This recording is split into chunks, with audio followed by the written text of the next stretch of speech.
had a high pressure system over the last few days. Now we've seen some drizzle and slight showers at times, but we also been getting plenty of sunshine. But starting today, we're going to see some potentially severe storms make their way on in.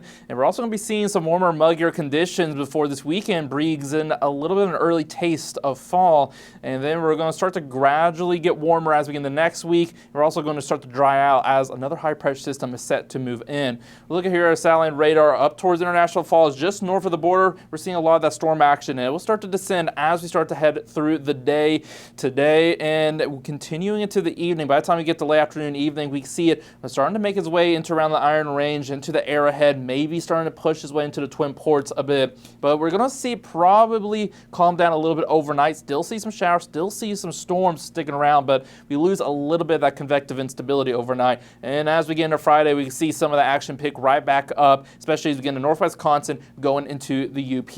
And this is kind of the time frame we're looking at when we first initially start seeing that rain. This morning, especially right along in northern parts of Koochiching, St. Louis counties, it'll start to descend into the afternoon, evening, more towards the Iron Range, going to the Arrowhead. Overnight, this is where we see the odds start to drop off a bit. That's where we can see go from Aiken to Twin Ports up the North Shore, and then we'll start to see it into northwest Wisconsin to UP as we start to head into tomorrow. So it is a pretty slow moving front, but over the today going into tomorrow, we'll start to see those storms just translate to the southeast, and they can bring a little bit of a severe threat. Marginal risk right here for the Minnesota side primarily as we go for today, shifting more in the northwest Wisconsin UP as we get into our Friday. And when it comes to those threats, we're mostly going to be looking at some large hail and some damaging winds, but we can also see some localized flooding as well, especially today where we do have a marginal risk on the Minnesota side for excessive rainfall. So just be ready for some hazards as we go today into tomorrow and be ready for those.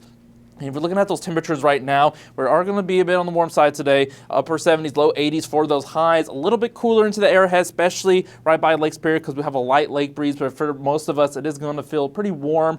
And that's going to continue as we go on the Friday. Again, upper 70s, low 80s for many of us.